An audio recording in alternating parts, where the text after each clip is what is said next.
للہ رب العالمین والصلاة والسلام علی سید الاولین والآخرین وعلی آلہ وصحبہ اجمعین وعلی الذین تبعہم بإحسان ودعا بدعوتہم الی یوم الدین۔ محترم حضرات، ایک سوال یہ پوچھا ہے، عصر کی نماز کے بعد مغرب تک کون سی عبادت کریں جس سے ہماری حاجتیں پوری ہوں؟ تو عبادت یعنی اللہ کی اطاعت، اللہ کے تقرب کے لیے کوئی کام کرنا، وہ سب عبادت ہیں۔ تو اللہ کے ذکر کا قرآن میں جگہ جگہ حکم آیا ہے۔ ایک جگہ فرمایا سورہ احزاب میں آیت نمبر 41، 42، 43، یا ایھا الذین آمنوا اذکروا اللہ ذکرا کثیرا، ایمان والو اللہ کا خوب ذکر کرو، وسبحوہ بکرۃ واصیلا، اور صبح و شام اس کی پاکی، عظمت، بڑائی، تسبیح بیان کرو۔ اس کا فائدہ هو الذی یصلی علیکم وملائکتہ لیخرجکم من الظلمات الی النور، اور اللہ تعالیٰ تم پر اپنی رحمتیں برسائے گا، یصلی علیکم، اور اس کے فرشتے تمہارے لیے رحمت کی دعائیں کریں گے، لیخرجکم من الظلمات الی النور، اور تاکہ وہ تمہیں تاریکیوں سے نکال دیں روشنی کی طرف۔ تو اللہ کے ذکر سے دل روشن ہوتا ہے، چہرہ روشن ہوتا ہے۔ تو اس لیے صبح و شام اپنے نبی کو اللہ نے حکم فرمایا، وَاذْكُرِ اسْمَ رَبِّكَ، اپنے رب کے نام کا ذکر کیجیے، وَتَبَتَّلْ إِلَيْهِ تَبْتِيلًا، اور سب کی طرف سے توجہ ہٹا کر اللہ کی طرف توجہ کیجیے، لو لگائیے۔ وَلِرَبِّكَ، ایک جگہ پر وَلِرَبِّكَ فَاصْبِرْ وَرَبَّكَ فَكَبِّرْ، اپنے رب کی عظمت بڑائی بیان کیجیے۔ اسی لیے آپ صلی اللہ علیہ وسلم کان یذکر اللہ فی کل احیانہ، آپ صلی اللہ علیہ وسلم ہر وقت اللہ کا ذکر فرماتے۔ تو ہر وقت اللہ کا ذکر، اور قرآن نے عقل مند، سمجھدار، ہوشیار، انٹیلیجنٹ ان کو کہا ہے جو ہر وقت اللہ کا ذکر کرتے ہیں۔ تو اسی اللہ کے ذکر کا حکم ہے۔ ایک جگہ یا ایھا الذین آمنوا اذکروا نعمت اللہ علیکم، ان جو نعمتیں تم پر ہیں اللہ کی، ان کو یاد کرو کثرت سے، چونکہ نعمت آدمی یاد کرے گا تو منعم، نعمت دینے والے کی یاد آئے گی کہ اس کے احسان ہے۔ کوئی کپڑا دیتا سردی میں پہننے کے لیے، ایک صاحب نے کیا کیا، اپنے والد صاحب کو، ان کو سردی لگتی تھی، کپڑے دے دیے۔ تو والد صاحب جو تھے وہ تہجد میں اٹھتے تو ان کو فوراً وہ یاد آ جاتے کہ انہوں نے مجھے یہ انر دی، ان کے لیے دعا کرتے ہوں۔ یعنی انسان کا یہ حال ہے۔ تو اس لیے یہ جو نعمتیں ہیں، وما بکم من نعمت فمن اللہ، تمہارے پاس جو بھی نعمتیں سب اللہ کی دی ہوئی۔ تو اس لیے اللہ کا ذکر کرے، منعم ہے، وہ احسان کرنے والا ہے، اور بغیر استحقاق کے، یعنی ہمارا حق تو ہے نہیں، چونکہ ناشکری کرتا ہے آدمی، سرکشی کرتا ہے، نافرمانی کرتا ہے ہر وقت، لیکن اللہ نعمتوں سے نوازتا ہے۔ تو اس لیے ہر وقت حکم ہے، اور آپ صلی اللہ علیہ وسلم ہر وقت ذکر فرماتے، اللہ کا ذکر فرماتے۔ تو اس لیے تو کثرت سے استغفار، آپ صلی اللہ علیہ وسلم فرمایا، میں ایک روایت میں 70 بار میں استغفار کرتا ہوں، یعنی اپنے گناہوں کی معافی طلب کرتا ہوں اللہ سے۔ دوسری روایت میں ہے 70 سے زیادہ، تیسری روایت میں ہے 100 بار استغفار کرتا ہوں۔ تو اس لیے آدمی ہر نماز کے بعد 20 بار استغفار کرے گا تو 100 بار ہو جائے گا، اور خاص طور سے ایک دن میں 100 بار استغفار کرے، استغفر اللہ استغفر اللہ استغفر اللہ الذی لا الہ الا هو الحی القیوم واتوب الیہ۔ اور عصر کے بعد خاص طور سے 100 بار استغفار کرے، 100 بار درود شریف پڑھے، اور 100 بار تیسرا کلمہ سبحان اللہ والحمد للہ ولا الہ الا اللہ واللہ اکبر، اس کثرت، اور قرآن پاک کی تلاوت کرے۔ قرآن پاک کی تلاوت میں ساری چیزیں آئیں گی جو اللہ نے فرمایا۔ 21واں پارہ شروع ہوتا ہے، اتل ما اوحی الیک من الکتاب واقم الصلاۃ ان الصلاۃ تنہی عن الفحشاء والمنکر ولذکر اللہ اکبر۔ یا فرمایا کہ اور آپ تلاوت کیجئے. اتل ما اوحی الیک من الکتاب، آپ کے پاس جو کتاب نازل کی گئی ہے وحی کے ذریعے اس کی تلاوت کیجئے.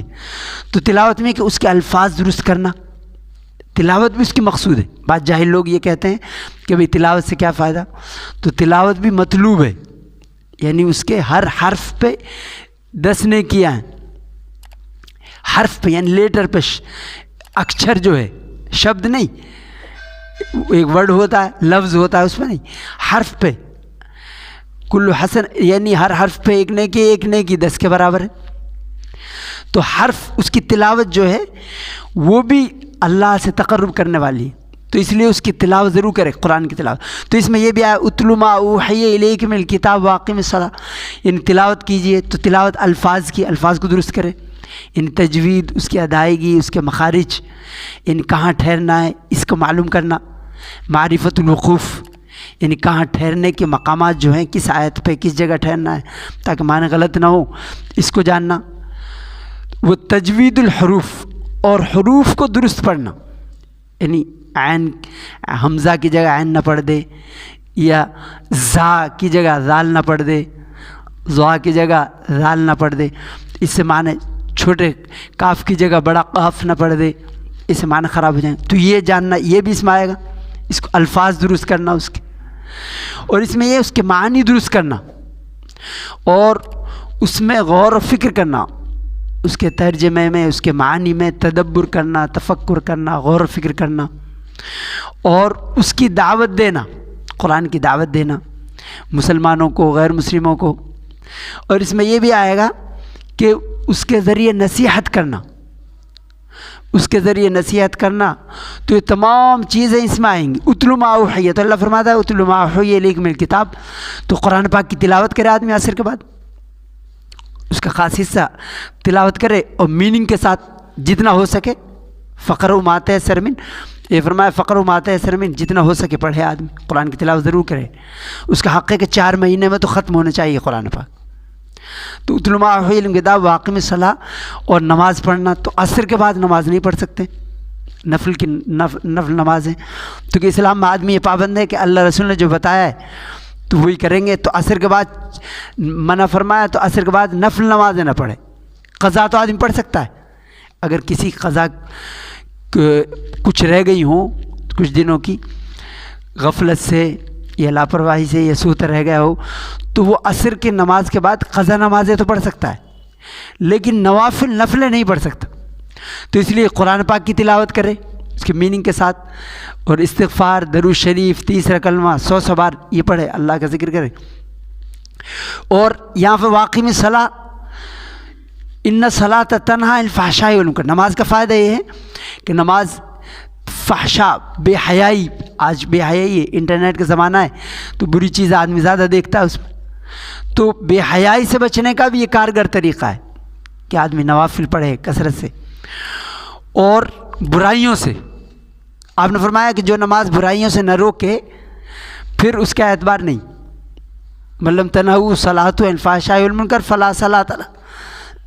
جس کو اس کی نماز برائیوں سے نہ روکے، لین دین کی خرابی سے، معاملات کی خرابی سے نہ روکے، کسی کی حق تلفی سے، کسی پہ ظلم سے نہ روکے، تو فلا صلاۃ لہ، اس کی نماز کا کوئی اعتبار نہیں اللہ کے ہاں. یعنی وہ تو نمازی ہے لیکن اللہ کے ہاں نمازی ہونا ضروری ہے. وہ کالے کپڑے میں لپیٹ کے پھینک کے منہ پہ مار دی جائے گی ایسی نماز.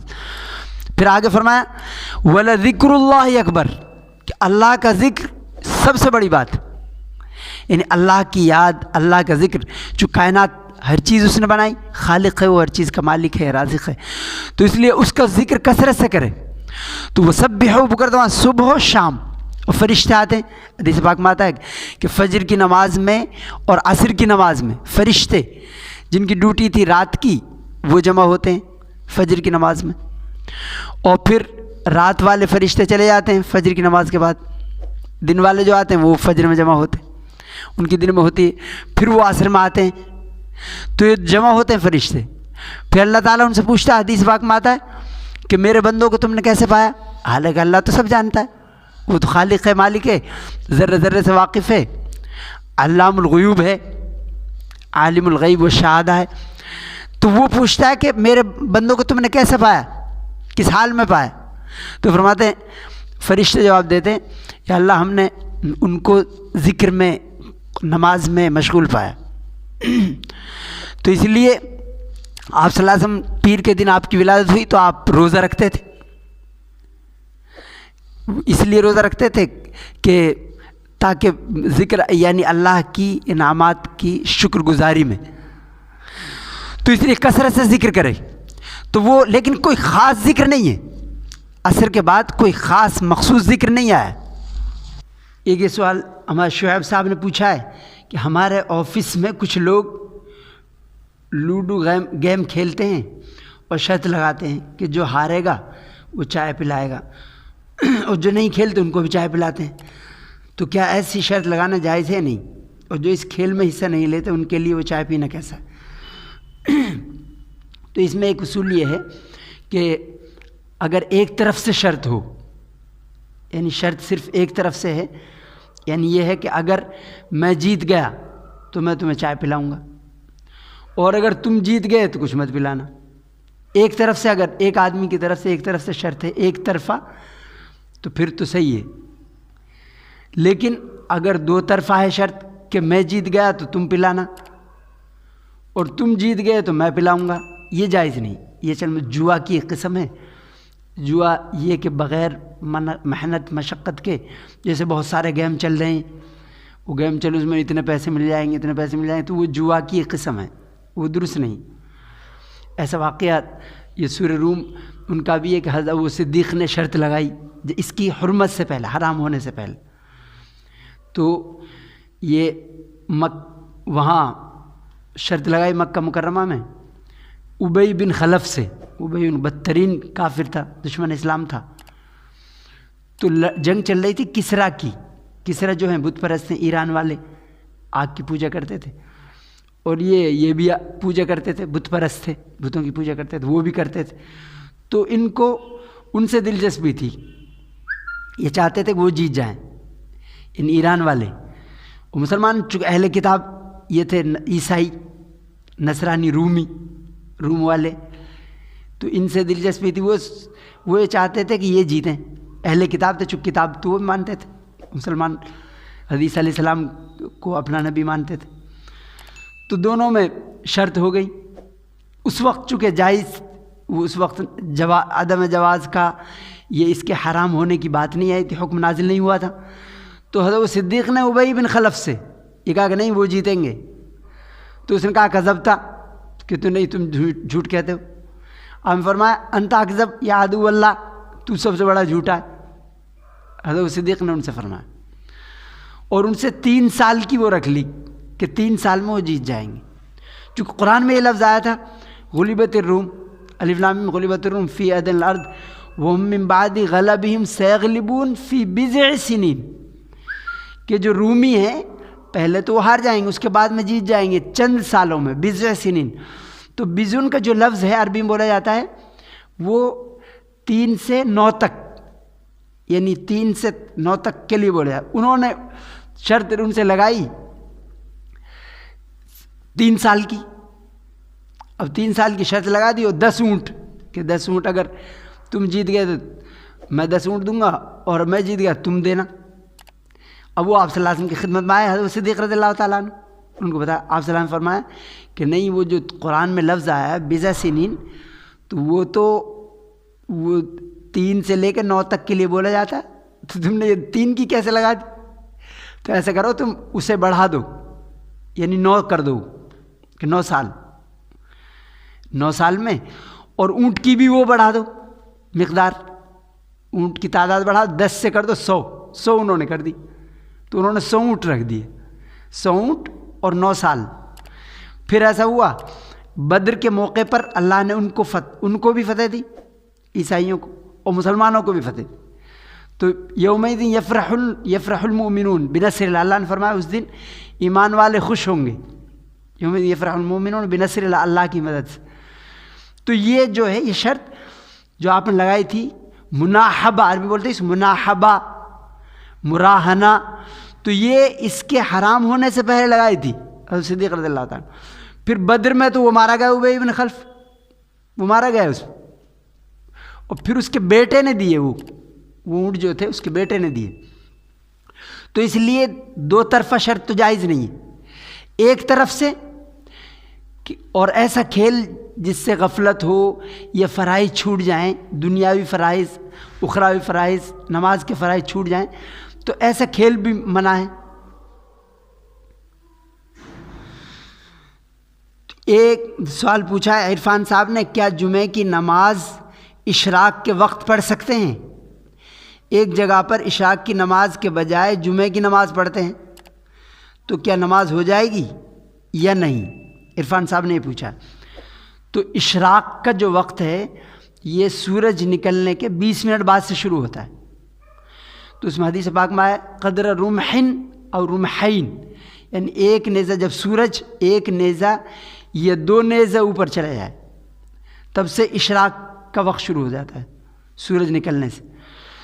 تو اشراق کا وقت یہ شروع ہوگا اور یہ رہتا ہے ضحوہ کبریٰ تک، یہ نصف النہار تک، جب سورج بالکل سر پہ آ جائے. اور جب ڈھلنے لگے اسے زوال بولتے ہیں، زوال کا وقت. اور زوال جو ہوتا ہے یہ دن میں ہی ہوتا ہے، رات میں نہیں ہوتا. بس جاہل یہ کہتے ہیں کہ رات میں زوال 12 بجے نماز نہیں پڑھنی چاہیے. تو رات میں تو کبھی بھی نماز پڑھے، رات میں زوال نہیں ہوتا، دن میں ہی ہوتا ہے. تو اس کا اشراق کا ٹائم اور چاشت کا ٹائم یہی ہے، یعنی نصف النہار تک بالکل سر پہ ہے، اس سے 5 منٹ پہلے تک ہے اس کا ٹائم. اور پھر جب زوال کا ٹائم ہوتا ہے، وہ زوال کا ٹائم ہوتا ہے صرف 5-6 منٹ کا، زیادہ نہیں ہوتا، وہ 5-6 منٹ کا ہوتا ہے. یہ سورج نکلنے کا جو ٹائم یہ بھی 2 منٹ 24 سیکنڈ کا ہوتا ہے سورج جو نکلتا ہے.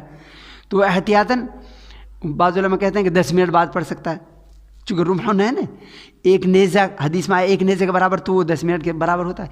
تو ایک میں یہ بھی آیا 2 نیزوں کے برابر، تو 20 منٹ ہو جائیں گے.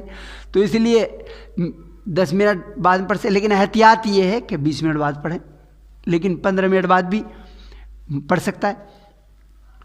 تو اشراق کا وقت تو لیکن جمعہ کا وقت جو ہے، ظہر کا وقت جو ہے وہی جمعہ کا وقت ہے. تو وہ اشراق سے شروع نہیں ہوتا، وہ تو جو نصف النہار ہے وہ زوال کے بعد سے شروع ہوتا ہے. ظہر کا وقت، جمعہ کا وقت وہ زوال کے بعد سے شروع ہوتا ہے.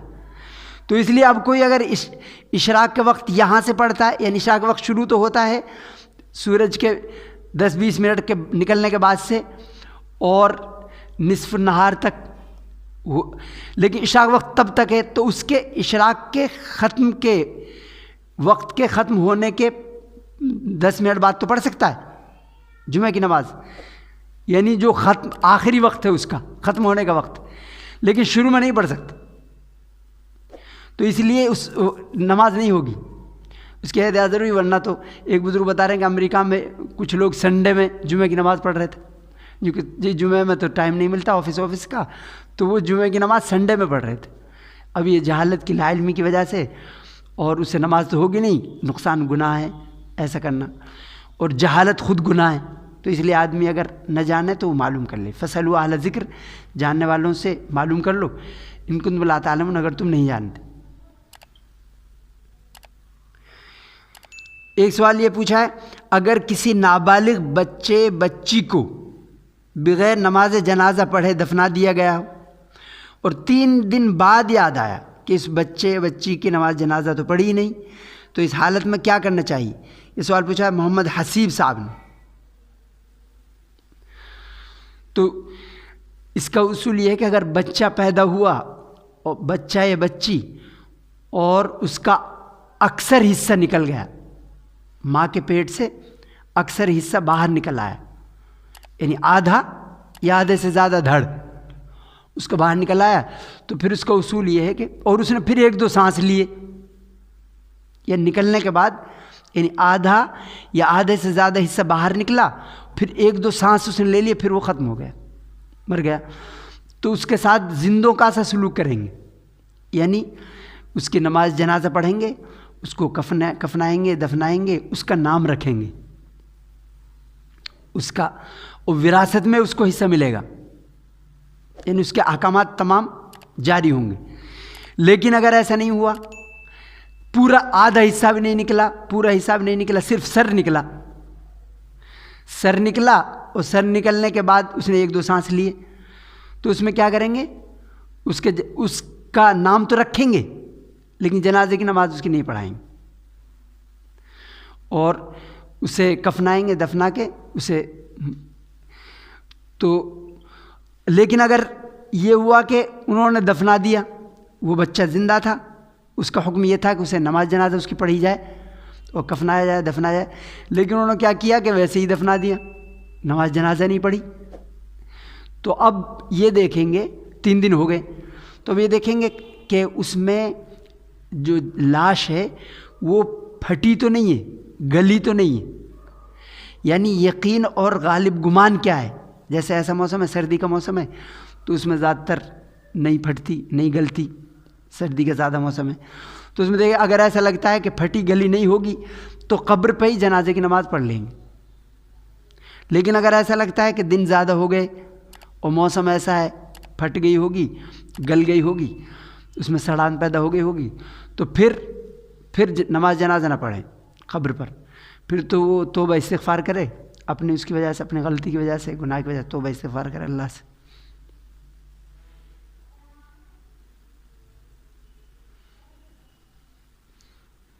فللہ الحمد رب السماوات رب العالمین.